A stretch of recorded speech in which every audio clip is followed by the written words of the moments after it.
Olá, amados irmãos e irmãs, com muita alegria nos reunimos hoje no dia 1º de agosto, mês vocacional. O mês vocacional inicia com a memória de Santo Afonso Maria de Ligório, bispo, doutor da igreja, fundador. Então, amados irmãos e irmãs, uma belíssima vocação, podemos assim dizer, que norteia ou dá início ao mês vocacional. Neste mês, nós queremos nos unir ao Papa Francisco com a intenção deste mês, e ele nos convida, enquanto igreja, a rezar pela Jornada Mundial da Juventude. Rezemos para que a Jornada Mundial da Juventude em Lisboa ajude os jovens a pôr-se a caminho, testemunhando o Evangelho com a própria vida. Rezemos pelos nossos jovens. Rezemos para que eles possam seguir o caminho de nosso Senhor Jesus Cristo, testemunhando o Santo Evangelho com a própria vida, dando a vida por amor a Cristo e aos seus irmãos. Você que está chegando agora ao canal do YouTube de nossa paróquia, eu te convido a se inscrever, a deixar o seu like, seu comentário, a compartilhar esse vídeo com alguém que você conheça, para que o Evangelho de nosso Senhor Jesus Cristo alcance mais corações. Iniciemos este momento em nome do Pai, do Filho e do Espírito Santo. Amém. A graça e a paz de nosso Senhor Jesus Cristo, o amor do Pai e a comunhão do Espírito Santo esteja sempre convosco. Bendito seja Deus que nos reuniu no amor de Cristo. Amados irmãos e irmãs, o Evangelho de hoje se encontra em São Mateus, capítulo 13, versículos 36 a 43. O Senhor esteja convosco, Ele está no meio de nós. Proclamação do Evangelho de Jesus Cristo, segundo Mateus. Glória a vós, Senhor. Naquele tempo, Jesus deixou as multidões e foi para casa. Seus discípulos aproximaram-se dele e disseram: Explica-nos a parábola do joio. Jesus respondeu: Aquele que semeia boa semente é o Filho do homem. O campo é o mundo, a boa semente são os que pertencem ao reino. O joio são os que pertencem ao maligno. O inimigo que semeou o joio é o diabo. A colheita é o fim dos tempos. Os ceifadores são os anjos. Como o joio é recolhido e queimado ao fogo, assim também acontecerá no fim dos tempos. O Filho do homem enviará os seus anjos, e eles retirarão do seu reino todos os que fazem os outros pecar e os que praticam o mal. E depois os lançarão na fornalha de fogo. Ali haverá choro e ranger de dentes. Então os justos brilharão como o sol no reino de seu Pai. Quem tem ouvidos, ouça. Palavra da salvação. Glória a vós, Senhor. Vamos ouvir brevemente o relato da memória de hoje. Afonso nasceu na Itália em 1696 e lá faleceu em 1787.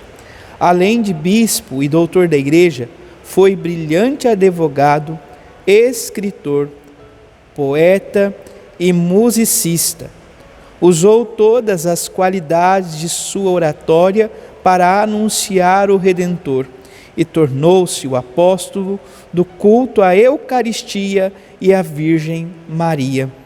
Fundou a congregação do Santíssimo Redentor, os Redentoristas, destinada à evangelização dos pobres em regiões distantes, sob a formação de missões e retiros. Celebrando sua memória, proponhamos-nos ser sinais do amor de Cristo que busca e acolhe a todos. Então, que Santo Afonso Maria de Ligório, esse grande sinal do amor de Deus no mundo, esse grande homem, bispo, doutor e fundador, nos ajude a ver o caminho de amor e seguimento a nosso Senhor Jesus Cristo. Neste relato, nós ouvimos justamente isto, tornou-se apóstolo do culto, a Eucaristia e a Santíssima Virgem. Tem um livrinho pequenininho que deve estar a menos de R$15, nós procurar na internet, a gente encontra, chama Visitas a Nosso Senhor Jesus Cristo, ao Santíssimo Sacramento, melhor dizendo, e à Santíssima Virgem. São 31 reflexões para as visitas ao sacrário, para a visita ao nosso Senhor Jesus Cristo, para estarmos diante dele. 31 meditação que nos ajuda a rezar. Esse caminho é importante, porque muitas vezes diante do sacrário nós não temos palavra.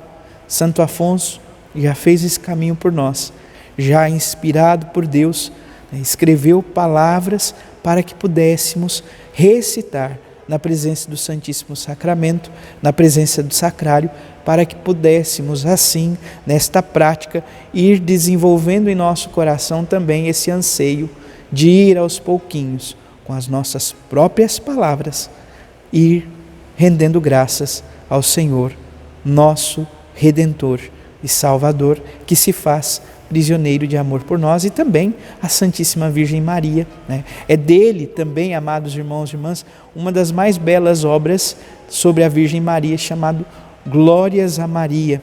Ele escreve então esta belíssima obra, trazendo então relatos sobre as virtudes da Virgem Maria e uma belíssima reflexão sobre a Salve Rainha, para que possamos assim ir aprofundando os mistérios.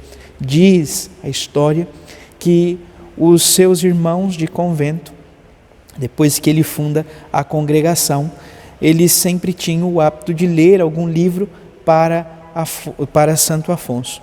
Um dia, um dos seus irmãos, dos seus filhos, poderíamos assim dizer, uma vez que ele é o fundador, tomou em mãos então Glórias a Maria e começou a ler. No final, quando então terminava de ler esse livro praticamente, todo dia li um pouco, todas as vezes Afonso, ele se admirava e dizia: que obra maravilhosa, quem escreveu seguramente tenha sido um anjo, porque um humano nunca teria palavras capazes de descrever tamanha beleza. E seus irmãos diziam: mas foi o Senhor quem escreveu. Na humildade de seu coração: não, isso só pode ser obra de Deus, não sou capaz de tamanha façanha. Então, que possamos assim também, na nossa vida e nosso coração, dedicarmos ao Senhor todo o nosso ser. Nós ainda contamos, amados irmãos e irmãs, na liturgia de hoje com a primeira leitura do livro do Êxodo, capítulo 33, versículo de 7 a 11, depois o capítulo 34, versículo de 5 a 9, depois o versículo 28.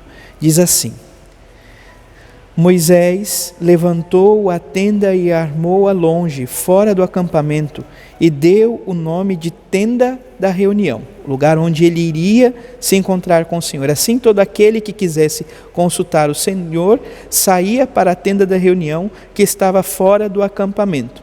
Quando Moisés se dirigia para lá, o povo se levantava e ficava de pé à entrada da própria tenda, seguindo Moisés com os olhos até ele entrar. Logo que Moisés entrava na tenda, a coluna de nuvem baixava e ficava parada à entrada, enquanto o Senhor falava com Moisés. Então, esta visão teofânica de um Deus, a presença de Deus que vem ao encontro, vem ao encontro de seu povo. Aqui está falando, conversando com Moisés. E continua: o Senhor falava a Moisés face a face, como um homem fala com um amigo. Olha que expressão mais profunda. Falava com Moisés face a face, como um homem fala com seu amigo. Então, Deus quer ser amigo dos homens. Deus quer ser nosso amigo, o amigo mais confidente. É o próprio Filho de Deus, nosso Senhor Jesus Cristo, que diz: já não vos chamo servo, mas vos chamo amigos, porque Tudo que o Pai me revelou vos dei a conhecer. Então, somos convidados a ser amigos de Deus.